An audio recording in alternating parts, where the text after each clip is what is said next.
लोकसभा चुनाव के आखिरी चरण के लिए चुनाव प्रचार आज थम चुका है। 1 मई को 7वें चरण के लिए वोटिंग होगी और 4 मई को चुनाव के नतीजे जारी होंगे। इस बीच कांग्रेस के राष्ट्रीय अध्यक्ष मल्लिकार्जुन खड़गे ने कहा कि देश की जनता 4 जून को वैकल्पिक सरकार का जनादेश देखेगी और इंडिया गठबंधन पूर्ण बहुमत हासिल करते हुए देश को एक समावेशी और राष्ट्रवादी सरकार देगा।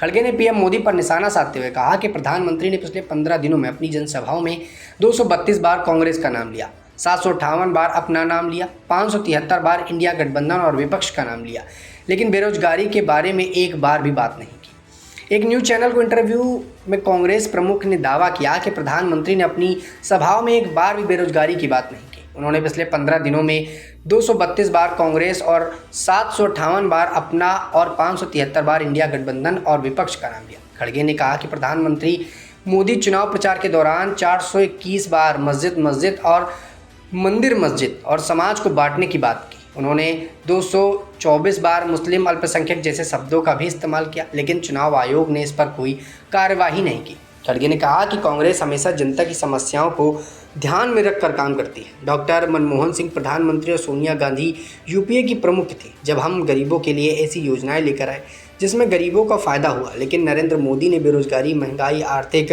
असमानता, संवैधानिक संस्थाओं का दुरुपयोग जैसे मुद्दों को बढ़ावा दिया।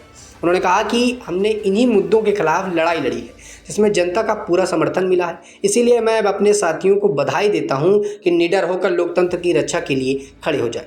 खड़गे ने आरोप लगाया कि संसद में विपक्ष को नहीं बोलने देना, विपक्षी सांसदों को निलंबित करना, बिना चर्चा के विधेयक पारित करना, ये सब पिछली सरकार के लिए काले अक्षरों में लिखा जाएगा। उन्होंने आरोप लगाया कि इस सरकार ने लोकतांत्रिक प्रक्रिया को खत्म कर दिया। कांग्रेस अध्यक्ष प्रधानमंत्री मोदी पर कटाक्ष करते हुए कहा कि प्रधानमंत्री खुद को भगवान का अवतार मानते हैं। भाजपा नेता ने उन्हें भगवान का स्वरूप बता रहे हैं। खड़गे ने गुरुवार को कहा कि देश की जनता 4 जून को इंडिया गठबंधन की सरकार बनाने जा रही है। उन्होंने कहा कि इंडिया गठबंधन की जीत के बाद घटक दलों से बातचीत के आधार पर प्रधानमंत्री का फैसला होगा। खड़गे ने कहा कि जनता के विपक्ष एवं कांग्रेस की इस बात पर मुहर लगा दी है कि अगर मोदी सरकार फिर से आई तो लोकतंत्र खत्म हो जाएगा। उन्होंने दावा किया कि इस चुनाव में भाजपा को बांटने की कोशिश की, लेकिन लोगों ने असली मुद्दा चुन लिया है। खड़गे ने दलित प्रधानमंत्री से जुड़े सवाल पर कहा कि मैंने कभी भी ये नहीं कहा कि मैं दलित हूँ, इसीलिए सब कुछ पार्टी ने दे दिया है। सोनिया गांधी देन है।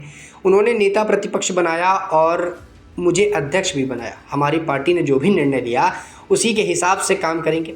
ऐसा नहीं कि सिर्फ दलित हूँ इसीलिए मांगने वाला हूँ, अब तक नहीं मांगा, अब क्या मांगूंगा। खड़गे ने महात्मा गांधी के संदर्भ में प्रधानमंत्री नरेंद्र मोदी की टिप्पणी को लेकर उन पर निशाना साधा और कहा कि ये तो प्रधानमंत्री अनजान है। फिर भी उन्होंने पढ़ा नहीं कि उन्होंने कहा कि सारी दुनिया महात्मा गांधी को जानती है। संयुक्त राष्ट्र मुख्यालय के सामने उनकी प्रतिमा लगी है। दुनिया भर के सारे देशों में महात्मा गांधी की प्रतिमाएं स्थापित है। उन्होंने प्रधानमंत्री पर कटाक्ष करते हुए कहा कि प्रधानमंत्री उनके काम के बारे में पता नहीं तो शायद संविधान के बारे में भी उन्हें क्या पता होगा। उन्होंने कहा कि 4 जून के बाद खाली समय में प्रधानमंत्री को महात्मा गांधी की जीवनी, वहीं खड़गे ने कहा कि महात्मा गांधी की जीवनी माई एक्सपेरिमेंट्स विथ ट्रुथ पढ़नी चाहिए पीएम मोदी को। बता दें कि इस चुनावी यात्रा के दौरान अब कहीं ना कहीं ये व्यक्तिगत तौर पर हमले शुरू हो गए। एक तरफ खड़गे ने साफ तौर पर महंगाई, बेरोजगारी के मुद्दे को लेकर बात कही, तो वहीं प्रधानमंत्री नरेंद्र मोदी के महात्मा गांधी वाले बयान को लेकर भी बड़ा निशाना साधा। और अब 4 जून को यह तय होगा कि आखिरकार किसके भरोसे पर, किसकी गारंटियों पर जनता ने भरोसा जताया।